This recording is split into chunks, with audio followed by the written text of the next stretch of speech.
Steve told you that he stopped doing stand-up because he has 7 TV shows. The only problem is when he stopped stand-up, he didn't have those 7 TV shows. Now, I've had to turn down $50 million 4 times. 4 times. Just to protect my integrity and that virgin hole I was telling you about. Right. Because P. Diddy be wanting to party. Or you can take it part and parcel. This is the new movement.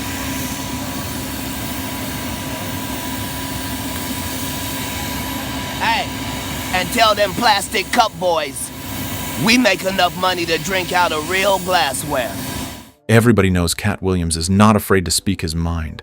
He's called out celebrities, exposed the industry, and said things most people wouldn't dare to say.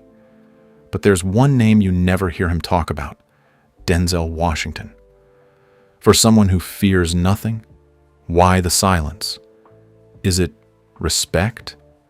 A calculated move? Or is there something about Denzel Washington that makes even Katt Williams hold back? Stay tuned. We're breaking down the real reasons behind the silence. But I purposely wanted him to be knocked down on the ground and crawl like a snake. You can see that, right? Yep, Denzel Washington isn't someone to mess with. But more than that, Katt Williams and Denzel Washington are 2 of the most talked about black entertainers in Hollywood. Even though they don't really seem to align or see things the same way. You have Katt Williams, who is loud, unpredictable, and never shy about saying what others tend to avoid. Then you have Denzel Washington, who is calm, disciplined, and widely respected as one of the greatest actors of his generation. Katt Williams built his name from the ground up through stand-up comedy. His style is loud, fast, and full of energy. He doesn't just tell jokes, he performs them like he's letting you in on secrets the industry doesn't want exposed. Over the years, his comedy has become more than entertainment. It has become commentary. He often speaks about Hollywood itself, the pressure behind the scenes, and the things he believes people in power try to hide. Whether people agree with him or not, one thing is clear: he never sounds filtered. That's what defines his lane. Raw expression. No polishing, no soft landing. Life has humbled me. I used to say I wanted to be the best actor in the world. When I won the second Oscar, I said I wanted to be the best actor I can be. Now I don't even necessarily want to be an actor. It's not my goal anymore. It's not. Denzel Washington moves in a completely different rhythm. He doesn't rely on chaos or shock value. Instead, he builds performances with control, precision, and emotional depth. His reputation is rooted in consistency and mastery of craft. From intense dramas to action films and quiet emotional roles, he brings a seriousness that feels almost old school. Where Katt leans into spontaneity, Denzel leans into structure. Where Katt reacts in the moment, Denzel prepares with discipline. One of the biggest differences between them is how they deal with fame itself. Katt Williams has often spoken about how uncomfortable Hollywood can be. He questions the system openly. He criticizes people in the industry without hesitation. That includes other comedians, actors, and executives. He doesn't stay quiet to protect relationships or image. That approach has made him controversial, but also memorable. People may not always agree with him, but they listen because he doesn't hold back. Denzel Washington, on the other hand, has built his career inside the system rather than outside of it. He is one of the most respected names in Hollywood, with multiple major awards and decades of leading roles. He rarely gets involved in public drama. He avoids unnecessary conflict. His public image is steady, focused, and professional. Even when he speaks about life or success, it usually comes from a place of discipline and personal values rather than controversy. So, while Katt often pulls back the curtain on Hollywood, Denzel tends to rise above the noise of it. Even though they are very different, both men deal with truth, just in completely different ways. The truth is, I'm telling you, you can do whatever you want to do, but it's still consequences. Hollywood is finding that out right now. There's a drug problem in Hollywood. They can't even tell you about it. But y'all know I'll tell. Katt Williams delivers truth through comedy. His truth is sharp, emotional, and sometimes uncomfortable. It reflects his personal view of the industry and the world around him. He uses humor to point out things others might ignore or avoid. Sometimes that truth feels messy. Sometimes it feels unfiltered. But that is exactly the point. He doesn't try to clean it up. Denzel Washington delivers truth through characters. He doesn't talk about Hollywood the same way Katt does. Instead, he shows human truth through the roles he plays. When Denzel performs, he steps into characters who feel real, flawed, and deeply human. His truth is quieter, but it lasts. It stays with the audience long after the movie ends. Katt Williams' career has been full of ups and downs. He has had public disputes, legal issues, and moments of controversy that often become part of the conversation around him. Instead of avoiding that reputation, he often uses it in his comedy. That makes his career feel unpredictable. You never fully know what version of Katt will show up in an interview or on stage. That unpredictability is part of his identity. It's been about 40 years for that, love. About 40 years. Yeah, I haven't auditioned for a movie in... 40? I don't know if it's 40 exactly. I won an Academy Award in 1989. That's How many right. years ago was that? So that would be 35? I'm Is sure that that correct? nobody... Denzel Washington's career, however, is built on stability. He is known for choosing roles carefully. He doesn't appear in every project offered to him. He focuses on quality over quantity. Because of that, his career feels steady, controlled, almost untouchable in its consistency. It's easy to compare them, but the truth is they represent two different needs within entertainment. Katt Williams represents disruption. He challenges people. He questions systems. He brings energy that forces conversation, even when it's uncomfortable. In that sense, he acts like a pressure release valve for the industry. Denzel Washington represents excellence. He sets a standard. He shows what discipline, focus, and long-term commitment can produce.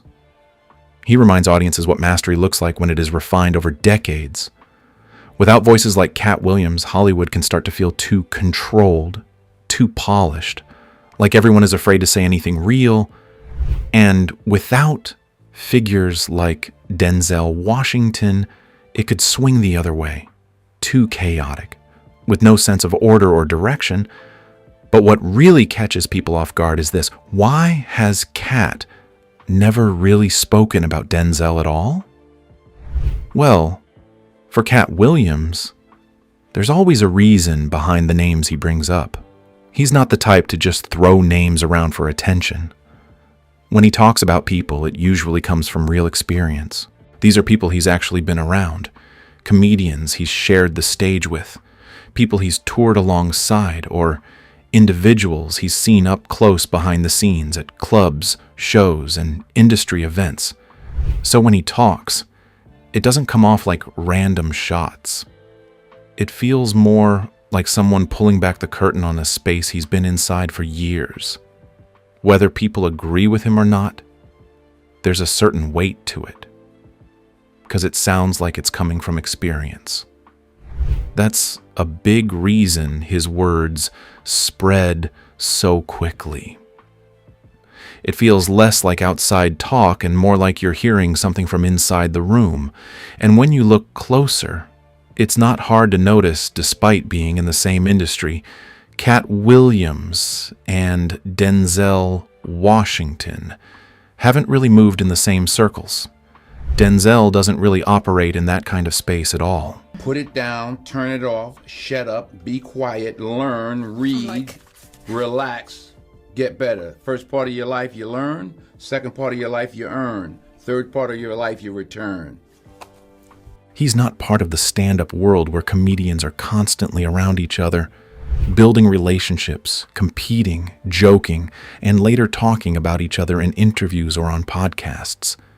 That whole circle where stories get passed around, stretched, challenged, and turned into public conversations. That's not his lane. His world is much more controlled. It revolves around film sets, production teams, and carefully managed press appearances. There's a structure to it. Things are tighter, more contained, and far less open to that kind of ongoing public back and forth. The way he handles life outside of work says a lot, too. Denzel Washington has always kept things private. You don't see him jumping into drama, reacting to other entertainers, or chasing attention through controversy. He doesn't act like someone who needs to stay in the spotlight all the time. He shows up, does the work, and then steps back. Because of that, there's barely any shared ground between him and Katt Williams. No history of comedy clubs, no tours together, no public exchanges that people can replay or break down, no overlapping moments where their worlds collide in a way that creates a story people can run with. Now, that matters more than most people realize. In entertainment, a lot of public call-outs and stories don't just appear out of nowhere. They grow from being around each other, from shared spaces, repeated interactions, and personal experiences that slowly turn into opinions. That closeness is what fuels most of the conversations people see online. Katt's environment is built on that kind of energy. It's fast, loud, and full of constant interaction. People see each other all the time, and naturally, stories come out of that. Denzel's environment is the complete opposite. It's selective, disciplined, and a bit removed from those social circles where that kind of talk usually takes off. And once you see that clearly, it makes sense why some names are always part of the conversation, while others stay out of it almost completely.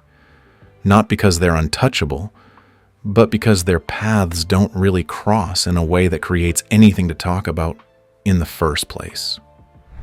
Somehow, someone known for speaking boldly has reached a point where there's one name he doesn't seem to go after. And that name is Denzel Washington. In Hollywood, there are a few people who sit in a unique space.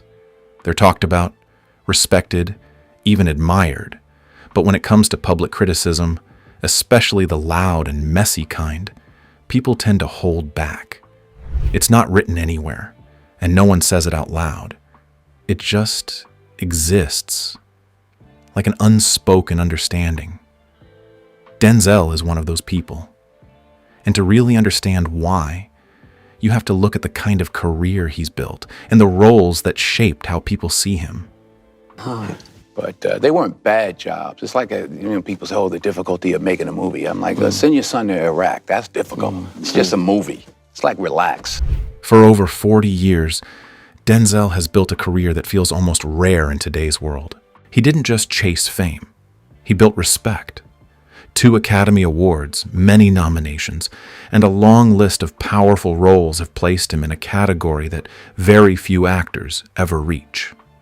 He's not just a movie star. He's someone people trust to bring meaning to a story. But what really makes his journey interesting is how he shaped his image over time. Early on, he took on roles that carried weight. In Glory, he played a runaway slave named Silas Tripp.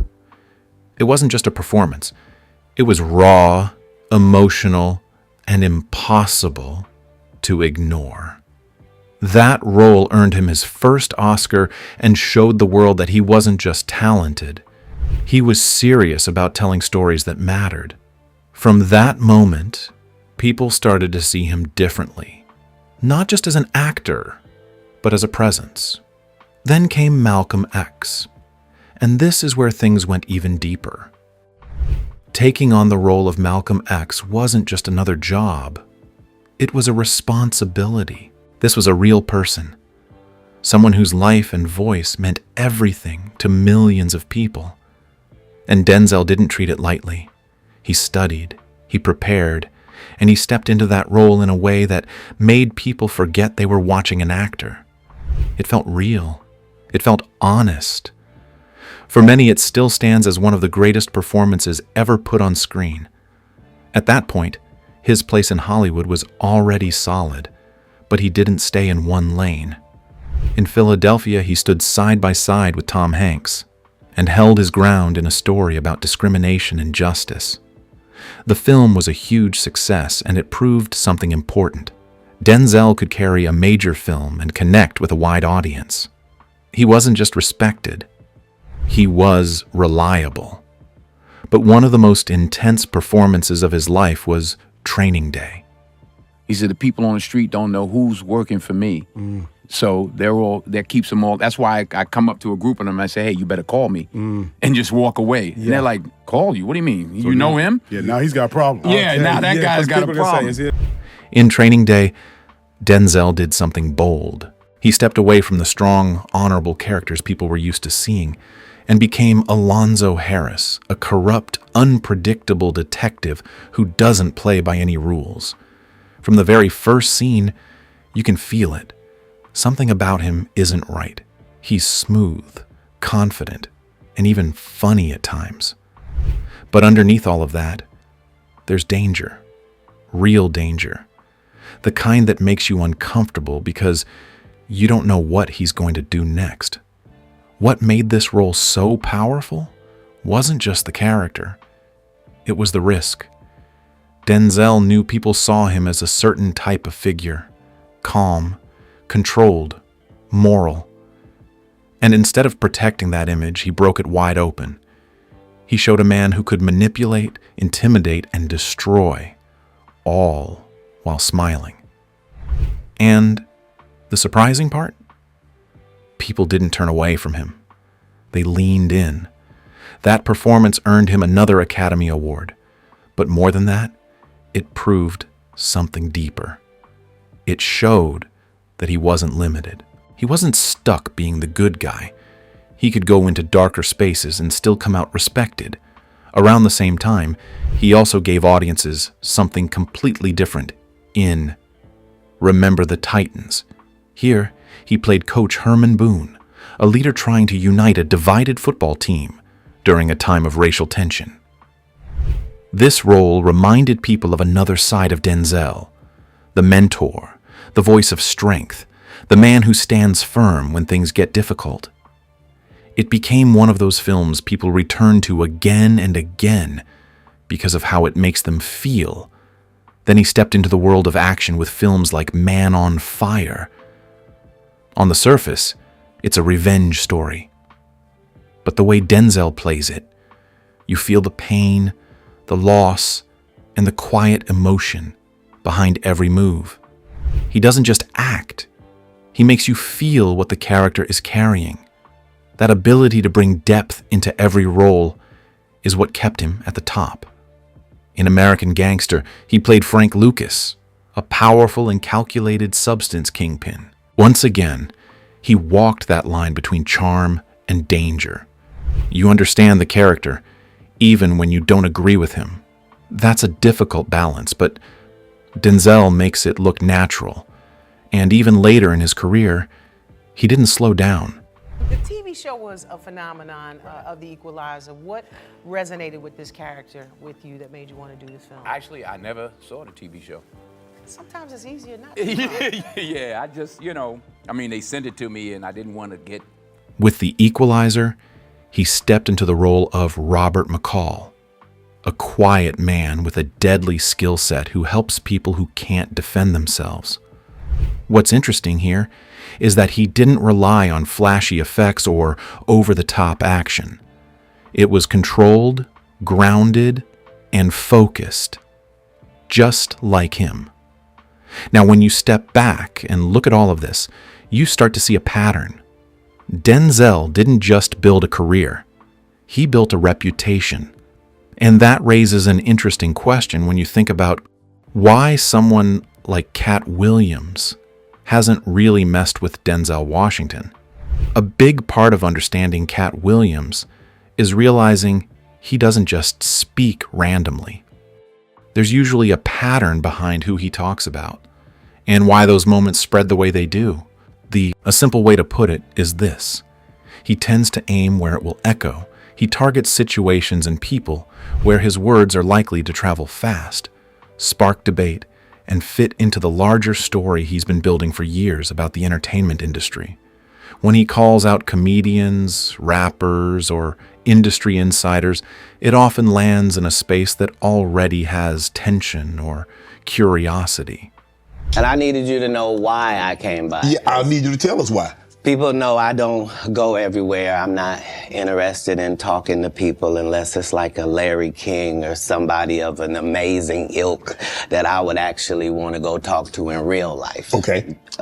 Those communities overlap with his audience. People already follow those stories, already have opinions, and already understand the context. So when he adds his voice, it doesn't land in isolation. It enters an ongoing conversation, making it go viral. It's not just what he says, it's where he says it, and how well it fits into the narrative he's known for. The idea that the entertainment industry has hidden politics, uneven opportunities, and a gap between public image and behind-the-scenes reality. So his strongest moments usually come when all of those lines up at once. Familiar names, shared history, and an audience already paying attention. Now, if you bring someone like Denzel Washington into that picture, the dynamic changes completely. Denzel doesn't really sit inside that same conversation space. He isn't part of the comedy circuit where most of these public exchanges happen. He doesn't live in the back-and-forth world of stand-up interviews, podcast debates, or industry commentary culture where stories get traded and challenged in real time. More importantly, his public identity doesn't naturally connect to Katt's usual narrative. Katt's commentary often works because it ties into ongoing discussions about power, access, and fairness within entertainment circles. It's built around people who are actively visible in those spaces. But Denzel's image is shaped differently. It's built on long-term credibility, awards recognition, controlled public presence, and very little involvement in public disputes or industry arguments. So if you think about it, going after someone like Denzel wouldn't create the same kind of ripple effect. It wouldn't fit neatly into the story Katt usually tells. There's no shared comedy history to pull from, no ongoing public tension to reference, and no established back-and-forth narrative that audiences are already invested in. Instead of amplifying his message, it could actually confuse it. Because part of why Katt's strongest moments land is that they feel connected to a familiar world his audience already recognizes. When the target sits too far outside that world, the reaction changes. It becomes less about shared context and more about interpretation from a distance. And in that case, the conversation might not build momentum in the same way. It could split opinion in a different direction, or even shift focus away from his broader point about the industry. That's why strategy matters in public commentary, even when it looks spontaneous. People who speak in that space often rely on timing, relevance, and cultural proximity. The impact comes from hitting moments that already feel alive in public conversation. So when you look at it that way, it makes sense why some figures become frequent talking points, while others rarely enter that cycle at all.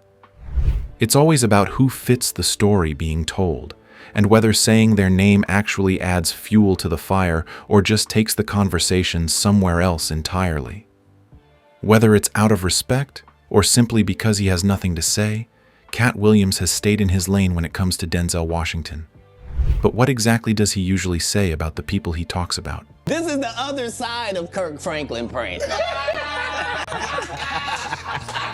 This is the reckoning. 2024. When Katt Williams sat down for this interview on Club Shay Shay, nobody really expected it to become one of the most talked about moments in modern entertainment. But within minutes, it was clear this wasn't going to be a normal conversation. It turned into something closer to a public confession, a rant, and a history lesson about the comedy and Hollywood world, all mixed. Katt Williams said he came in with one purpose: to set the record straight. In his words, he wanted to speak openly about things he believes have been happening behind the scenes in the entertainment industry for years. And once he started, he didn't hold back. One of the first names he brought into the conversation was Cedric the Entertainer. Cedric did the same thing. Cedric told you when you asked him, did you steal Katt Williams' joke? Yeah. He said, it don't line up. Katt accused Cedric of taking one of his jokes early in his career and using it in a major comedy platform. He claimed the joke had been part of his own stand-up routine and that it was used without credit. Beyond that, he also questioned Cedric's overall talent, saying he didn't believe he had strong writing or performance ability compared to other comedians of their era. These are serious claims in the comedy world because stand-up is built on originality. A joke is not just a line, it's a signature. So when someone suggests that material was taken, it becomes more than drama. It becomes a question of trust and ownership. But Katt didn't stop there. The same Steve that went to go watch Mark Curry do his whole sitcom and then stole everything Mark Curry had. Now Steve got a sitcom where he the principal and he wear a suit and then he gets this high top fade, making all black men think he got the best lineup in the business, and it's a man unit. His comments about Steve Harvey were even more intense.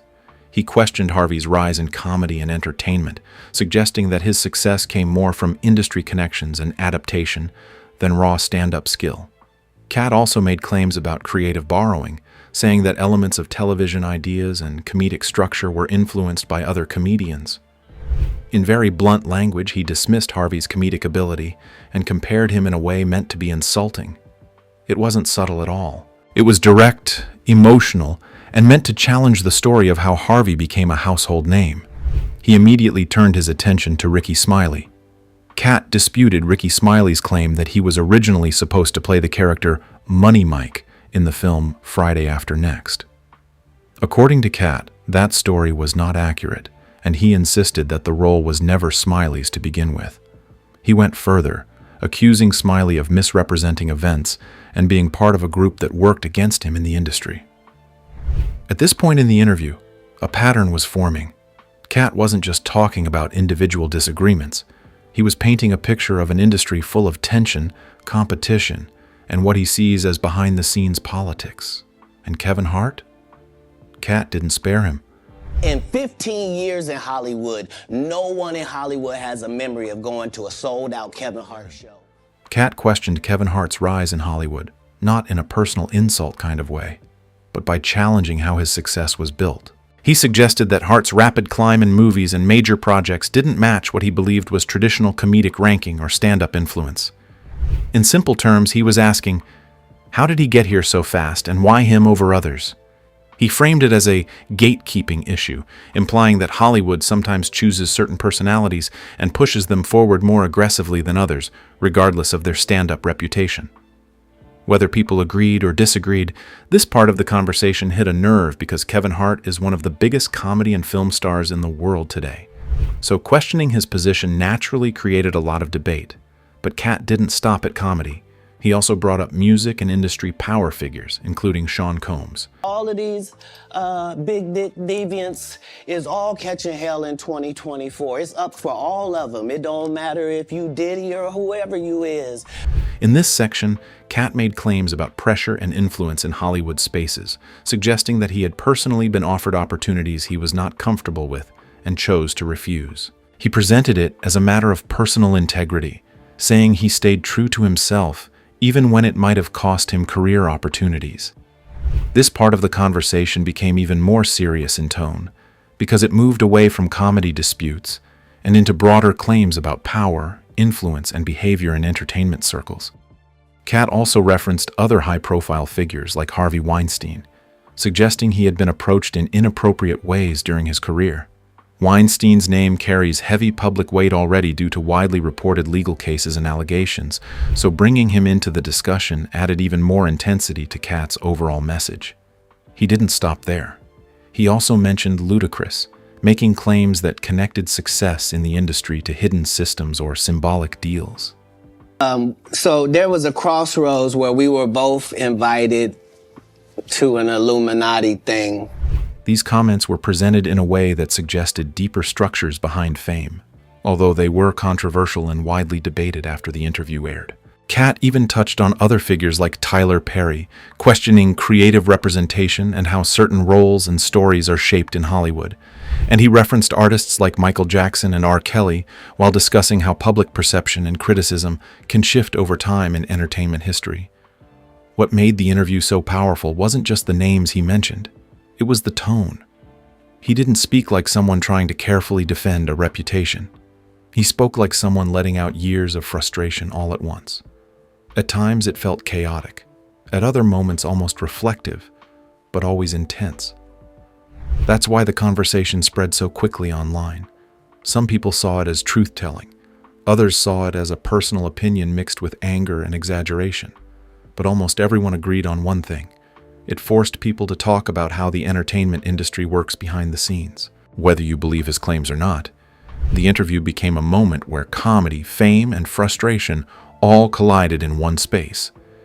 And in the middle of it all is Katt Williams, unfiltered and unapologetic. If you're still wondering why he's never really gone after Denzel Washington, the answer seems to sit somewhere between Denzel's clean, low-drama public image and the fact that they move in very different parts of the entertainment world. If you enjoyed this video, hit that like button, subscribe, and turn on notifications so you don't miss the next update.